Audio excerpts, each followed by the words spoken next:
Hello students, welcome to our YouTube channel. और आज हम करने वाले हैं फर्स्ट चैप्टर का सेकंड वीडियो स्टार्ट करेंगे। और स्टार्ट करते हम हमारा जो आज का टॉपिक रहेगा बेटा, वो रहेगा सेकंड प्रॉपर्टी ऑफ चार्ज, जिसको हम पढ़ते हैं क्वांटाइजेशन ऑफ चार्ज।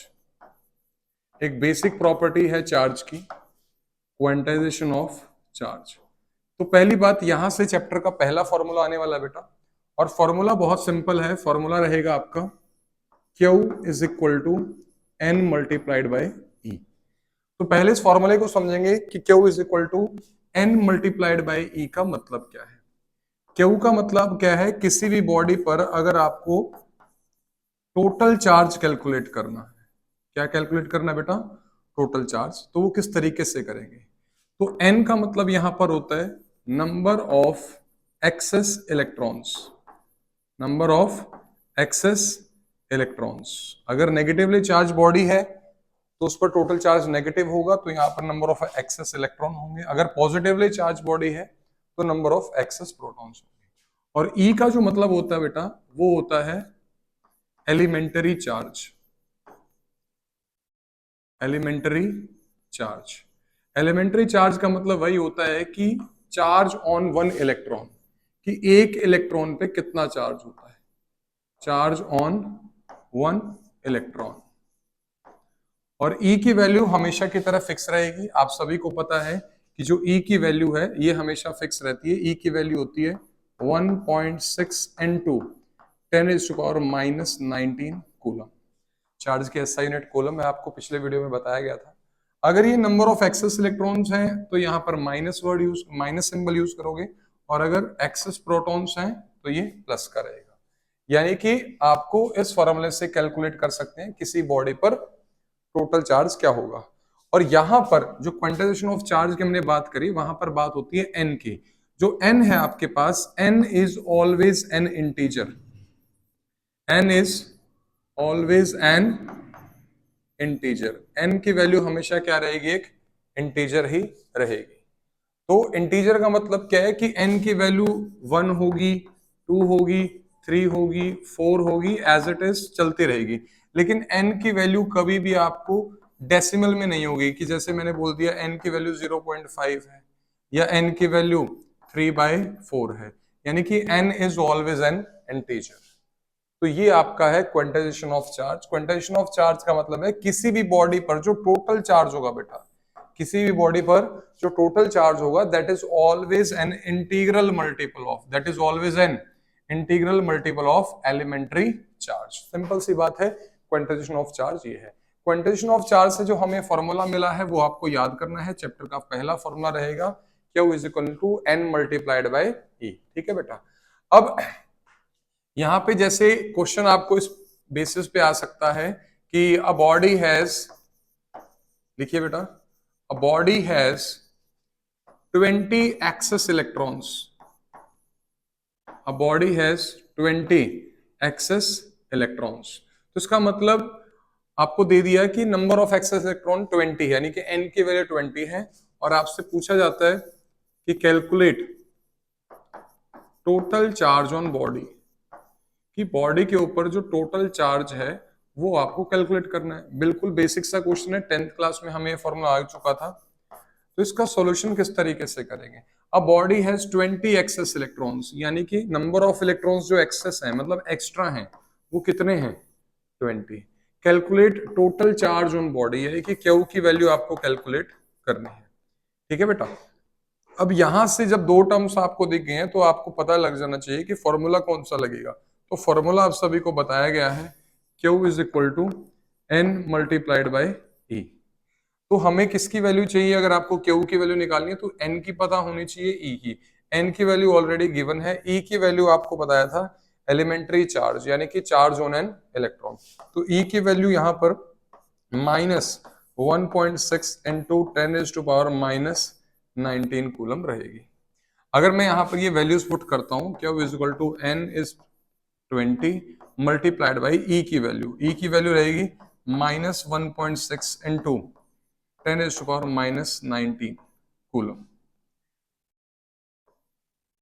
तो यहां पर अगर आपको टोटल चार्ज करना है तो 20 multiplied with 1.6 that is equal to 32.0 with negative sign, ये नेगेटिव साइन लग गया, मल्टीप्लाई इनटू 10⁻⁻19 कूलम।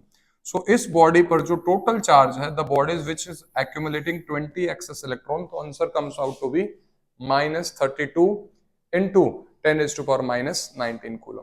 तो यहां पर आपको नया फॉर्मूला पता चला है, वो फॉर्मूला आपको याद होना चाहिए, Q is equal to Na। तो आप इसको राइट डाउन कर सकते हैं।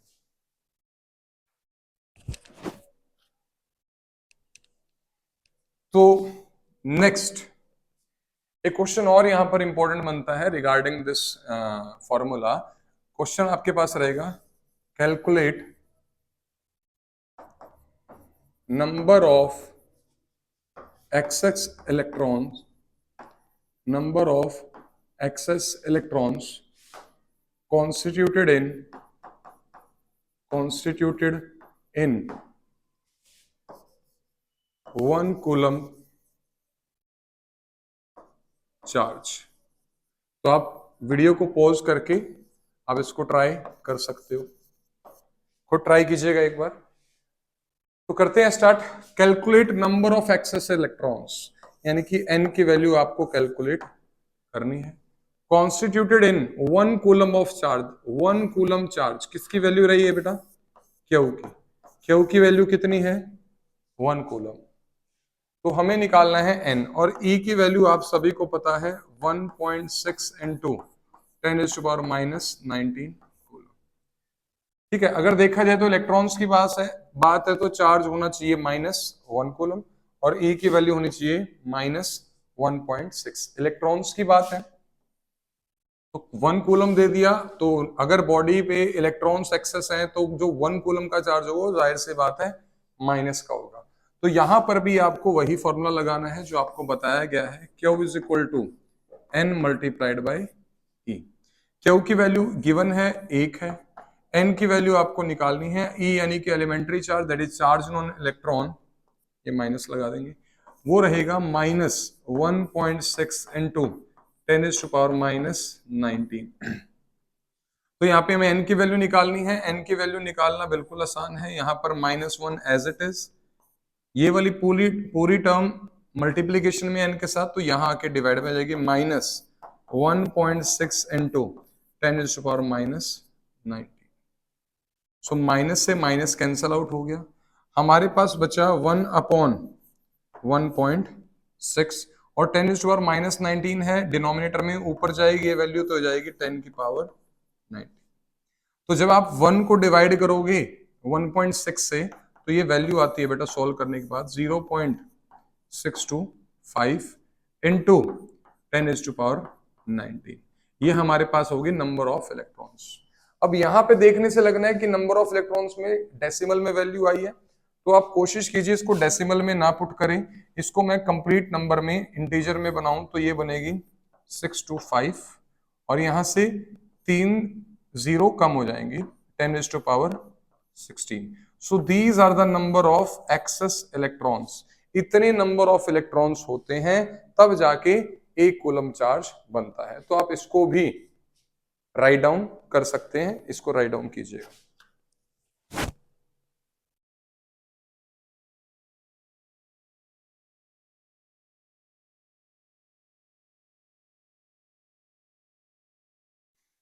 तो एक और लास्ट क्वेश्चन कर लेते हैं इसी फॉर्मूले के ऊपर। तो क्वेश्चन आपके सामने, can an object have a charge of, can an object have charge of,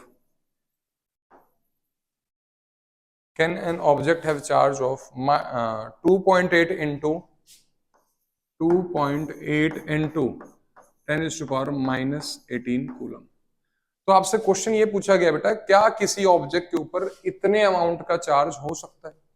अब ऐसे क्वेश्चन में देखो इतने अमाउंट का चार्ज हो सकता है नहीं हो सकता, तो ऐसे क्वेश्चन में हमें n की वैल्यू कैलकुलेट करनी पड़ेगी।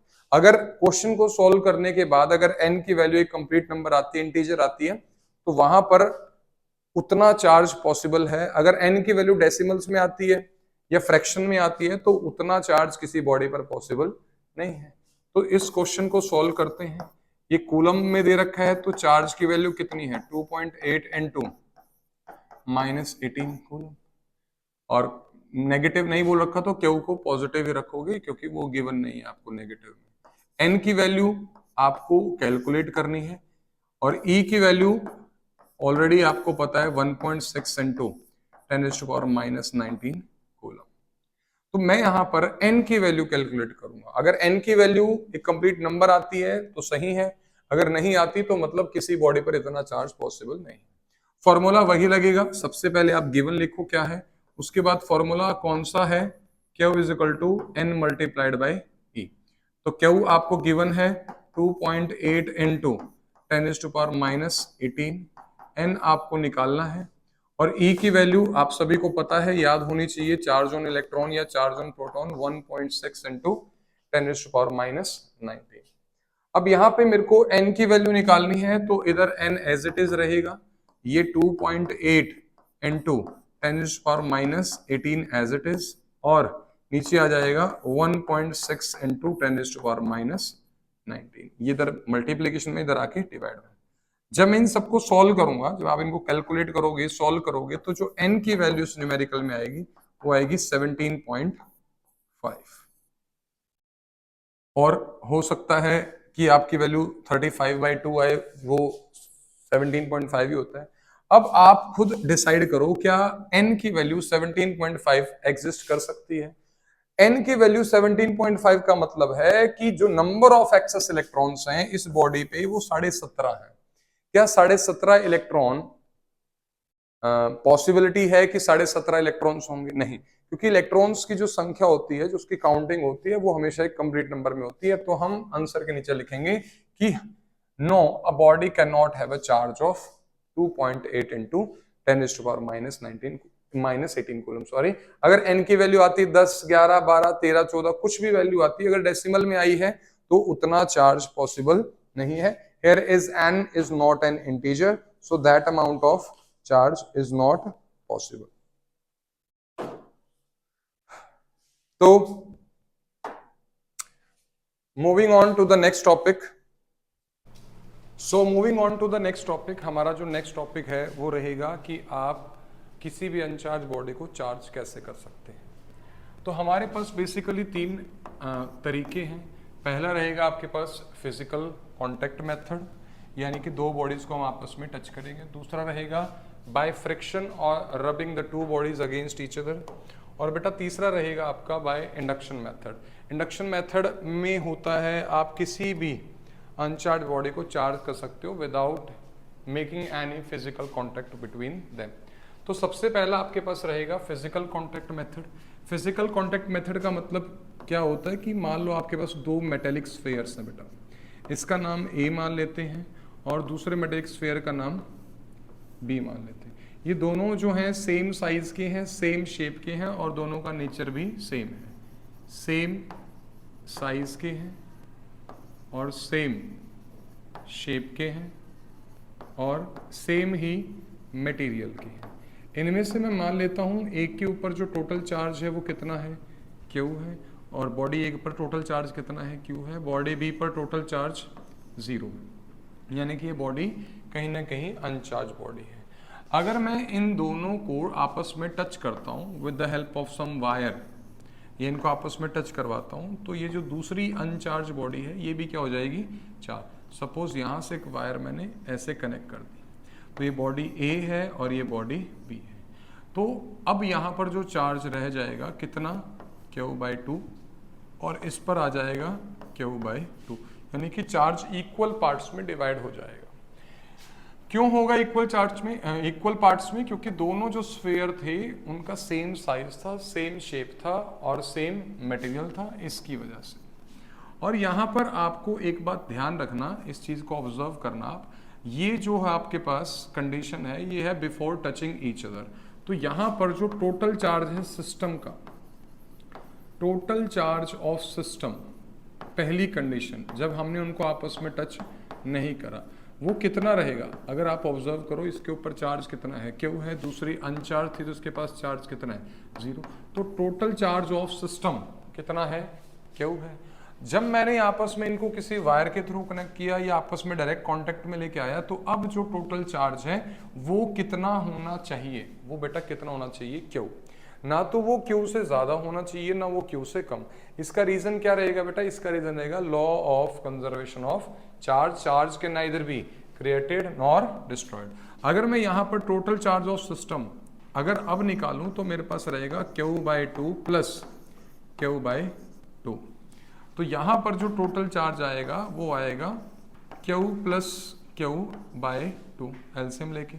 Q प्लस Q क्या होता है बेटा, 2Q बाय में 2 से 2 कैंसिल। तो टोटल चार्ज जो अभी भी सिस्टम का है, सिस्टम मतलब इन दोनों पर जो सिस्टम में टोटल चार्ज रहेगा वो अभी कितना है, Q है। और ये इक्वल चार्ज तब ही डिवाइड होगा अगर दोनों जो आपका स्फेयर है वो सेम साइज के हैं, सेम शेप के हैं या सेम मटेरियल के हैं। इतनी बात आई समझ में। जैसे मैं आपको बोलता हूँ कि एक बॉडी पर जो टोटल चार्ज है वो कितना है, 4 कूलम, माइनस का 4 कूलम। दूसरी जो बॉडी है वो स्टार्टिंग में उसके ऊपर कोई चार्ज नहीं था। जब मैंने इनको टच किया तो कंडीशन कुछ ऐसी बनी कि ये ये आपके पास चार्ज हो गया -3 कूलम। तो बताओ दूसरी बॉडी पर टोटल चार्ज अब कितना रहेगा। पहले आप यहां देखिए total charge before touching each other कितना है, -4 प्लस 0 कितना है, -4 कूलम। तो टोटल चार्ज -4 ही रहेगा। अब यहां पर हम क्या करें, law of conservation of charge, -3 इसके ऊपर मान लीजिए चार्ज कितना है, x, -3 plus x must be equal to -4। तो ये x एज इट इज रहेगा, ये -4 -3 उस साइड जाएगा तो कितना हो जाएगा बेटा, +3। तो x की वैल्यू कितनी आ गई, -1 कूलम। तो यानी कि इस बॉडी पर जो चार्ज है आफ्टर टचिंग ईच अदर वो कितना आएगा, -1 कूलम। तो यानी कि यहाँ पर आपको जब कभी भी चार्ज शेयर होता है तो टोटल चार्ज क्या रहना चाहिए, हमेशा इक्वल रहना चाहिए बिफोर टचिंग ईच अदर और after touching each other. Next जो हम करेंगे, नेक्स्ट मेथड है मेथड ऑफ चार्जिंग, वो है बाय फ्रिक्शन और बाय रबिंग। फ्रिक्शन और बाय रबिंग व्हेन, जब क्या करती हैं, जब दो बॉडीज आपस में टकराती हैं, मतलब काइंड ऑफ फ्रिक्शन, घर्षण होता है दोनों के बीच में, या हम एक दूसरी बॉडी को एक दूसरे के साथ रब करते हैं तो वहां पर भी चार्ज ट्रांसफर होता है। और आपको पहले बताया गया चार्ज हमेशा in terms of electrons transfer होता है। अगर इलेक्ट्रॉन्स एक बॉडी से दूसरी बॉडी में गए हैं तो जिसने इलेक्ट्रॉन्स को एक्सेप्ट किया दैट बिकम्स नेगेटिवली चार्ज, क्योंकि इलेक्ट्रॉन्स के पास नेगेटिव चार्ज होते हैं। और जिस बॉडी इलेक्ट्रॉन्स को लूज करा बेटा वो आपके पास हो जाएगी पॉजिटिवली चार्ज। तो यहाँ पर कुछ पेयर बनाए जाते हैं, जैसे example rubber rod and fur cloth की। आपके पास एक कपड़ा है जो फर है और आपके पास एक रॉड है जो रबड़ की है। सिमिलरली एक पेयर बनता है ग्लास रॉड और सिल्क क्लॉथ का। तो यहाँ पर जब कभी भी ग्लास रॉड को रब किया जाता है सिल्क क्लॉथ के साथ तो glass rod always acquires positive charge और silk cloth always acquires negative charge. इसको अपोजिट है rubber rod when rubbed with fur cloth, the rubber rod will acquire negative charge and fur cloth will acquire positive charge. तो यहां पर आपको पता होना चाहिए, अगर मैं पहले केस की बात करूं कि रबर रॉड और फर क्लॉथ को जब हम एक दूसरे के अगेंस्ट रब करेंगे तो मुझे ये बताइए आप मूवमेंट ऑफ इलेक्ट्रॉन कहां से कहां हुई है, रबर रॉड से फर क्लॉथ हुई है, फर क्लॉथ से रबर रॉड। तो जब रब करने के बाद rubber rod is acquiring negative charge, यानी कि electrons have been transferred from fur cloth to rubber rod. Similarly, in case of glass rod and silk cloth, glass rod is acquiring positive charge, silk cloth is acquiring negative charge. So electrons have been transferred from glass rod to silk cloth. यानी कि electrons transfer हुए हैं from one body to another body. और अगर electrons transfer हुए हैं तो जाहिर सी बात है चार्ज का भी ट्रांसफर हुआ है। Got it? तो यहां पर एक बॉडी पॉजिटिव चार्ज हो जाती है और एक बॉडी नेगेटिवली चार्ज होती है if we are rubbing them against each other. तो नेक्स्ट रहेगा आपका जो मेथड रहेगा बेटा वो रहेगा बाय इंडक्शन मेथड। ये इंडक्शन मेथड थोड़ा अलग है एज कंपेयर टू जो हमने दो मेथड्स पढ़े हैं, क्योंकि अगर आप पहले दो मेथड्स में ध्यान से देखें तो यहाँ पर भी दोनों बॉडीज को आपस में हम फिजिकल कांटेक्ट बनाया है और यहाँ पर भी दो बॉडीज को आपस में हमने टच किया है, क्योंकि हम आपस में क्या कर रहे हैं, फ्रिक्शन कर रहे हैं और रबिंग हम उसको बोल सकते हैं, यानी कि there is a physical contact between two bodies. लेकिन कहीं पर भी अगर आपको वर्ड इंडक्शन दिखे, मतलब वहां पर जो भी चीज हुई है वो without making any physical contact हुई है। और ये जो मेथड है यहां हम अप्लाई कर सकते हैं किसी भी अनचार्ज बॉडी को चार्ज करने के लिए। तो अगर आपको मैं इसका एग्जांपल दूं तो वो किस तरीके से, तो आपके पास कोई न्यूट्रल बॉडी है, ये मैंने एक न्यूट्रल बॉडी एज्यूम कर ली।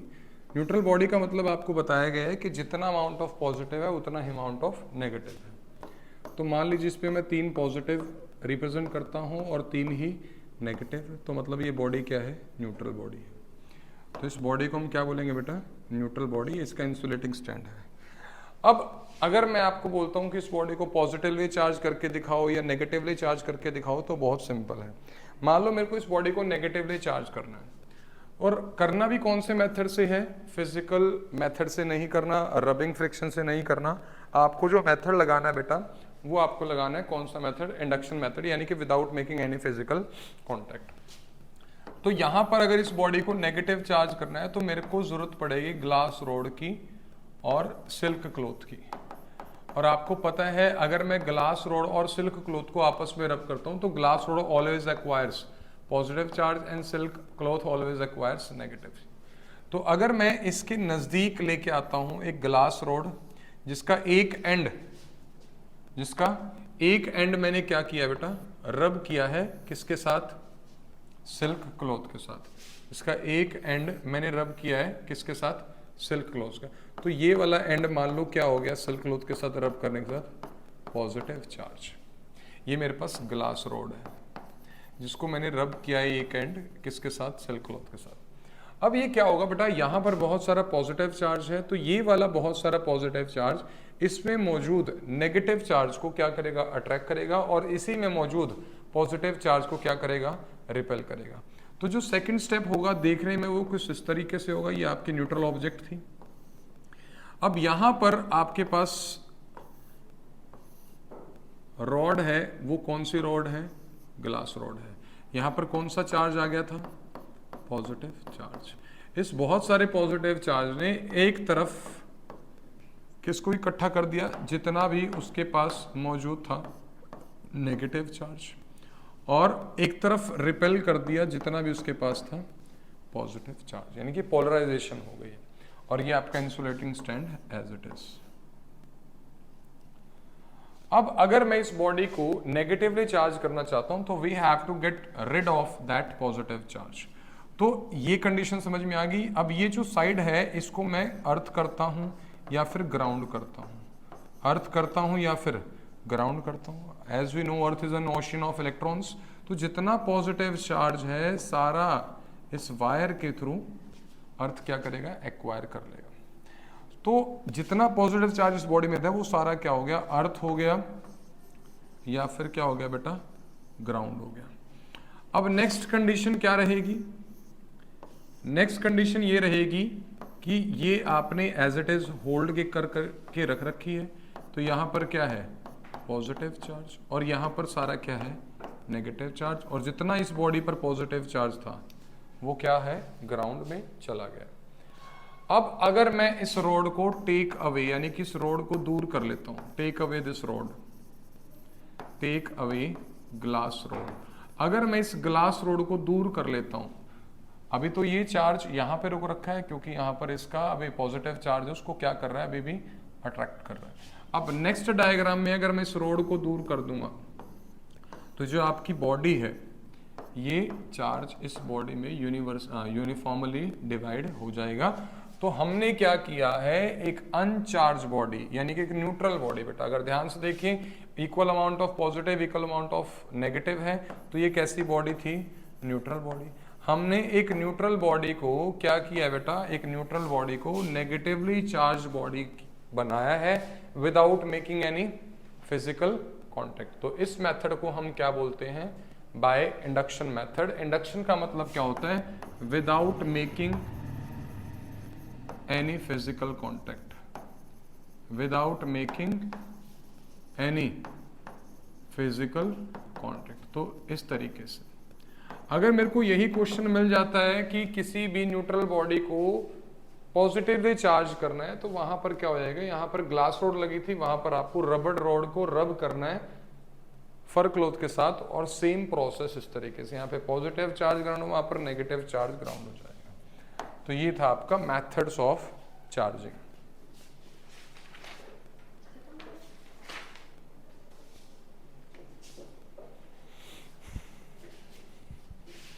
तो क्वेश्चन करते हैं इसी के ऊपर बेस्ड है कि एक पॉलिथीन को रब किया गया है वुलन क्लॉथ के साथ, तो ऑब्जर्व किया गया कि पॉलिथीन पर जो चार्ज आया है वो आया है नेगेटिव चार्ज आया है, दैट इज 3 × 10⁻⁻7 कूलम। और क्वेश्चन आपसे ये पूछता है is there any transfer of mass, क्या मास ट्रांसफर हुआ है, और अगर हुआ है तो how much mass is transferred, how much mass is transferred. तो ये आपको निकालना है। पॉलिथीन को रब किया है वुल के साथ और पॉलिथीन पर आया है नेगेटिव चार्ज, तो पहले आप ये डिसाइड करेंगे कि नंबर ऑफ इलेक्ट्रॉन्स, तो बात की बात है, पहले हम ये डिसाइड करेंगे इलेक्ट्रॉन्स मूवमेंट कहां से कहां हुई। रब करने के बाद polythene is acquiring negative charge, यानी कि इससे एक पता चलते हैं electrons are transferred from wool to polythene. Simple सी बात है, अगर पॉलिथीन ने नेगेटिव चार्ज एक्वायर किया है तो मतलब इलेक्ट्रॉन्स मूव करे हैं वुल से पॉलिथीन। ठीक है, अब आपको निकालने हैं नंबर ऑफ इलेक्ट्रॉन्स ट्रांसफर्ड। क्या निकालने हैं? नंबर ऑफ इलेक्ट्रॉन कितने ट्रांसफर हुए हैं। जितने भी नंबर ऑफ इलेक्ट्रॉन्स ट्रांसफर्ड हुए हैं और इलेक्ट्रॉन का मास होता है, फॉर एग्जांपल 100 इलेक्ट्रॉन्स ट्रांसफर हुए हैं, तो एक इलेक्ट्रॉन का जितना भी मास होगा उतना ही मास एक इलेक्ट्रॉन के मास से मल्टीप्लाई कर देंगे 100 को, तो आपके पास टोटल मास आ जाएगा। तो सबसे पहले यहाँ पर मेरे को क्या निकालना है? Number of electrons transferred from, कहां से कहां हुए transferred? From wool to polythene. तो वहां पर आपको एक फॉर्मूला पता है क्वांटाइजेशन ऑफ चार्ज से, Q इज इक्वल टू बेटा Ne। चार्ज कितना है? -3 × 10⁻⁻7 is equal to number of electrons आपको कैलकुलेट करने हैं। E की वैल्यू आपको पता है, नेगेटिवली चार्ज है तो -1.6 × 10⁻⁻19 कूलम। तो अगर मैं यहाँ पे n की वैल्यू निकालनी है तो -3 × 10⁻⁻7 डिवाइडेड बाय -1.6 × 10⁻⁻19 कूलम। तो जब हम यहाँ पर n की वैल्यू निकालेंगे तो वो आएगी 1.875 × 10⁻12। तो n की वैल्यू आएगी 1.875 × 10⁻12। इसको n को आपने डेसिमल में नहीं चाहिए तो 1875 × 10⁻9। इतने इलेक्ट्रॉन्स ट्रांसफर हुए। और आपको केमिस्ट्री में ही पढ़ा होगा कि मास ऑफ इलेक्ट्रॉन कितना होता है। मास ऑफ इलेक्ट्रॉन यानी कि एक इलेक्ट्रॉन का जो मास होता है वो बेटा कितना होता है? 9.1 × 10⁻31 kg। इतने इलेक्ट्रॉन्स ट्रांसफर हुए, बहुत ज्यादा इलेक्ट्रॉन्स हैं, 1875 × 10⁻9 इतने इलेक्ट्रॉन्स ट्रांसफर हुए हैं। तो कितना मास भी ट्रांसफर हुआ है। मास ऑफ ईच इलेक्ट्रॉन कितना? इतना। हमारे पास नंबर ऑफ इलेक्ट्रॉन कितने हैं? 1875 × 10⁻9 इलेक्ट्रॉन। इनका अगर आपको मास निकालना है तो वो कैसे निकलेगा? दोनों के मल्टीप्लाई कर दोगे। 9.1 × 10⁻31 is multiplied with 1875 × 10⁻9 I think. तो जब मैं यहाँ पर कैलकुलेट करता हूँ, इन दोनों को जब मैं मल्टीप्लाई करता हूँ तो मेरा आंसर आता है 1.76 × 10⁻19। 1.76 × 10⁻19 kg। तो इतना मास ट्रांसफर हुआ है वुल से पॉलिथीन पर। तो हम ये नहीं कह सकते कि मास ट्रांसफर नहीं होता। ये मास की वैल्यू बहुत छोटी है, लेकिन मास कभी भी 0 नहीं हो सकता। तो यानी कि इतना मास आपको ट्रांसफर हुआ है वुल से पॉलिथीन पे। समझ में आई बात? तो यानी कि चार्ज जब ट्रांसफर होता है तो सिर्फ चार्ज ट्रांसफर नहीं होता, चार्ज के साथ साथ मास भी ट्रांसफर होता है। और कितना मास ट्रांसफर होगा that depends upon number of electrons. जितने ज्यादा नंबर ऑफ इलेक्ट्रॉन्स की मूवमेंट हुई है बेटा, उतना ज्यादा मास ट्रांसफर हुआ है from one body to another body. और ये बात आपको याद रखनी है कि मास ऑफ इलेक्ट्रॉन कितना होता है, 9.1 इंटू 10⁻31 kg। तो this was all about methods of charging. और चार्जिंग पे कुछ क्वेश्चन है तो कल हम और नेक्स्ट वीडियो में जो है हम और क्वेश्चंस लेके आएंगे, बढ़िया क्वेश्चंस लेके आएंगे, बिल्कुल आपको बेसिक से करवाया जाएगा। Thank you very much.